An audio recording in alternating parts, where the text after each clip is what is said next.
जो लोग शादीशुदा होते हैं, अगर उनकी कोई प्रेमिका होती है तो छुपा चोरी वो अपनी प्रेमिका से फ़ोन कॉल पर बात करते हैं या फिर उससे मिलने जाते हैं तो चुपके से जाते हैं, कहीं पत्नी को कानो कान खबर ना हो जाए।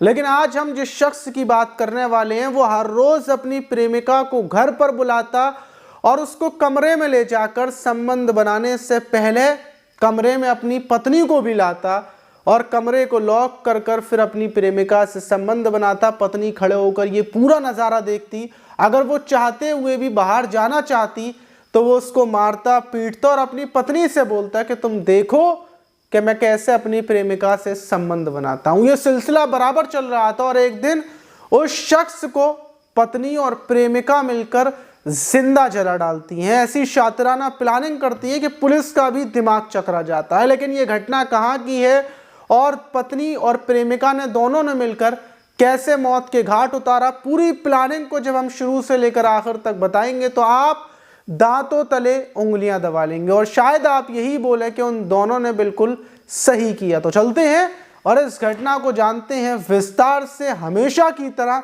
शुरू से लेकर आखिर तक। तो चलते। तो दोस्तों मेरा नाम माज है, उम्मीद है कि आप सब अच्छे होंगे, सुरक्षित होंगे। और इससे पहले वाली वीडियोस में जितने भी लोगों ने कमेंट्स किए हैं उनके कमेंट्स को हम वीडियो के आखिर में पढ़ेंगे, तो वीडियो के आखिर तक बने रहें। और जो आज की घटना है वो उत्तर प्रदेश के इटावा की है और इटावा का जो सिविल लाइन इलाका है, सिविल लाइन थाना, वहीं पर एक कॉलोनी है। और 12 जनवरी की सुबह सुबह जैसे ही लोग उठते हैं वो देखते हैं कि घर में से बहुत तेजी से काला धुआं निकल रहा है, मतलब उस घर के अंदर आग लग चुकी है। धुएं को देखकर ऐसा लगता है फौरन डायल 112 पुलिस पर सूचना दी जाती है कि यहाँ पर एक घर में आग लगी है। और आप पड़ोसी गेट को बजाते हैं लेकिन अंदर से कोई नहीं आता और आखिर में छत से कूदकर जब अंदर पहुँचते हैं तो एक कमरे के अंदर, पूरा कमरा जलकर खाक हो चुका था, बराबर वाला कमरा बंद था, उसको बजाया जाता है और अंदर से जो पत्नी किरण थी, किरण यादव, वो बाहर आती है और उससे पूछा जाता है कि तुम्हारे घर में आग लगी हुई है, कमरा जलकर राख हो गया पूरा, इस कमरे में कौन था? तो पत्नी बोलती है इस कमरे में तो मेरे पति राघवेंद्र यादव थे और वो अंदर चारपाई पर लेटे हुए थे। वो चीखें दहाड़े मारते हुए कमरे की तरफ दौड़ने लगती है। लोग उसको पकड़ते हैं, समझाते हैं कि अब तुम्हारे पति की तो मौत हो गई, क्योंकि अंदर जो चारपाई पर वो लेटे हुए थे पूरा पूरा शरीर जलकर राख हो चुका था। अब सबको अंदाज़ा यही होता है कि शॉर्ट सर्किट की वजह से शायद रात को सोते टाइम आग लगी होगी और आग लगने के बाद राघवेंद्र बाहर निकलकर नहीं आ पाए और अंदर ही जलकर मौत हो गई उनकी। पुलिस मौके पर पहुंचती है और उनकी जो बॉडी थी उसको निकाला जाता है, पोस्टमार्टम के लिए भेज दिया जाता है। पत्नी से पूछा जाता है कि रात को कितने टाइम सोए थे और क्या हुआ था और तुम्हारे पति क्या करते हैं? तो पत्नी किरण यादव बताती है कि मेरे पति इंजीनियर हैं, दिल्ली में ही जॉब करते हैं, वहीं पर हम रहते हैं। इनकी उम्र 45 साल थी और हमारा बेटा है जिसकी उम्र लगभग 19 से 20 साल है, उसकी इंगेजमेंट है 21 जनवरी को, इसलिए हम लोग यहाँ पर आए हुए थे। और रात के टाइम हम लोग नुमाइश देखने के लिए गए थे, मैं गई थी, मेरे पति और उनकी एक फ्रेंड है, वो लोग गए थे नुमाइश देखने के लिए। और उसके बाद आकर मेरे पति कमरे में सो गए और मैं अलग कमरे में सो गई और रात को आग लग गई। अब पुलिस को इस पर यकीन हो जाता है, पुलिस को लगता है कि शायद हो सकता है आग लगने की वजह से राघवेंद्र की मौत हुई हो। लेकिन दूसरे ही दिन जैसे ही पोस्टमार्टम रिपोर्ट आती है तो पता चलता है कि जो मौत हुई है वो आग लगने की वजह से नहीं हुई है, बल्कि मौत से पहले सर पर भारी भरकम चीज़ से वार किए गए हैं और काफ़ी सर पर अलग अलग जगहों पर चोट के निशान हैं। और उसके बाद जब घायल अवस्था में इस शख्स को जला दिया गया है, मतलब राघवेंद्र को। जब पुलिस को ये पता चलता है तो फौरन पत्नी को हिरासत में ले लिया जाता है और पत्नी से पूछताछ की जाती है। लेकिन पत्नी टूटने को तैयार नहीं थी, वो एक ही बात बोल रही थी कि नहीं, ऐसा कुछ भी नहीं है। फिर सीसीटीवी कैमरास चेक किए जाते हैं और जब कैमरे देखे जाते हैं तो पता चलता है क्या जो धुआं निकलने से पहले, क्योंकि 11 जनवरी की रात को जो किरण, उसका पति और एक लड़की, ये तीनों घर पर आए हैं और जो लड़की थी वो लगभग 12 से 1 बजे के टाइम पर यहाँ से गई है। मतलब इतनी रात को वो क्यों गई और इतनी रात के बाद ही आग लगी है, जो रात को आग लगी है वो इतनी टाइम पर लगी है।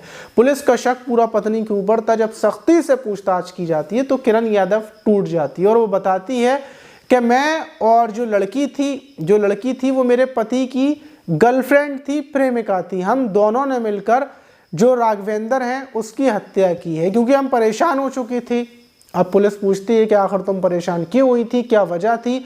तो किरण बताती है कि मेरा पति मेरे साथ तो हमेशा से बिल्कुल सही था, लेकिन कुछ साल पहले इसकी प्रेम कहानी चलने लगी थी। प्रेम कहानी चल रही थी और जो लड़की है जिसका नाम वर्षा है, उस लड़की के साथ ये संबंध बनाता था, सब कुछ बिल्कुल ठीक चल रहा था। जब मुझे पता चला तो मैंने उसकी प्रेमिका को समझाया कि दूरियां बना ले, लेकिन जब प्रेमिका ने दूरियां बनाई तो इसके पास प्रेमिका की वीडियो थी, फोटो थे। वो फोटो वीडियो दिखाकर ये ब्लैकमेल करने लगा, बोलने लगा कि अगर तुम मुझे छोड़ोगी तो मैं इन फोटो वीडियो को वायरल कर दूंगा। इसलिए वो लड़की ब्लैकमेल होने की वजह से इसके संबंध में रही, इससे संबंध बनाती रही। जब भी इसका मन होता तो ये संबंध बनाता, और जो मैं विरोध करती थी, अब इसने बोल दिया कि अगर तू विरोध करेगी तो मैं तुझे तलाक दे दूंगा, छोड़ दूंगा।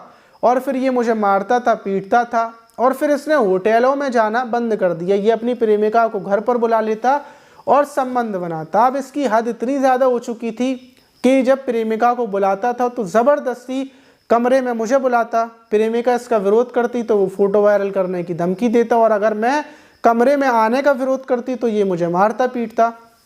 और 10 जनवरी से पहले ही हम लोग यहाँ पर आए थे इटावा में दिल्ली से, और यहाँ पर आने के बाद इसने अपनी प्रेमिका को बुलाया, उसके साथ संबंध बनाए, और इसी बीच मैं रो रही थी और जो इसकी प्रेमिका है वर्षा, वो भी रो रहे थे। तो हम लोग एक दूसरे से रोते हुए फैसला करते हैं, बातचीत करते हैं कि आखिर क्या किया जाए।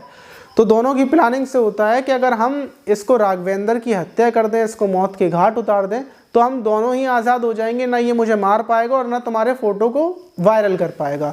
प्लानिंग तैयार हो जाती है और 11 जनवरी की रात ये लोग नुमाइश घूमने जाते हैं। प्लानिंग पूरी तैयार थी, और नुमाइश घूमने के बाद जब वापस घर पर आते हैं और साथ में बैठकर खाना खाते हैं, तो उसी बीच जो प्रेमिका दवाएं लाई थी नींद की, वो सारी गोलियां राघवेंद्र के खाने में मिला दी जाती हैं। वो खाना खाकर पूरी हालत उसकी बदहवास हो जाती है, उसको अंदर बिस्तर पर लिटा देते हैं, और फिर एक लोहे का मूसल था जिससे मसाले वगैरह पीसते हैं, उस मूसल से सर पर वार करते हैं। राघवेंद्र के सर पर जब वार होते हैं तो वो घायल होता है, तड़पने लगता है, और फिर रात को ही 1 बजे के टाइम था, तब जो कंबल वगैरह थे उनको लपेट कर और उसके कमरे में आग लगा देती हैं। आग लगाने के बाद प्रेमिका चली जाती है और जो पत्नी थी वो बराबर में आकर सो जाती है, और इसी तरीके से हमने इसकी हत्या की, क्योंकि हम बड़े दुखी हो चुके थे, हमारे पास कोई रास्ता नहीं था। बस इतना सुनना था। पुलिस पूछताछ होने के बाद कत्ल का खुलासा हो गया। प्रेमिका को जब ढूंढना चालू किया वर्षा को, तो वर्षा फरार है, वर्षा पुलिस के हाथ नहीं लगी, उसका नंबर स्विच ऑफ है और वो कहाँ है किसी को नहीं पता। लेकिन पुलिस ने पत्नी को उठाकर जेल भेज दी, और जो बेटा है जिसकी एंगेजमेंट होने वाली थी उसने यही बोला है कि माँ ने पिताजी को मारकर बिल्कुल भी सही नहीं किया। लेकिन वहाँ आस पड़ोसी जितने भी लोग हैं सबका कहना ये है कि दोनों महिलाओं ने बिल्कुल सही किया राघवेंद्र को मारकर, क्योंकि राघवेंद्र उनको परेशान कर रहा था। अब आप इस घटना पर क्या बोलना चाहेंगे कि उन दोनों ने राघवेंद्र को मारकर सही किया या गलत किया? कमेंट बॉक्स में ज़रूर बताइएगा। और अब हम आपके कमेंट्स को पढ़ते, लेकिन रात बहुत हो चुकी, तो अगली वीडियो में इन सारे कमेंट्स को पढ़ा जाएगा। जल्दी से नीचे जाकर कमेंट्स कर दें। मिलते हैं किसी और वीडियो में, जब तक के लिए अपना ख्याल रखें।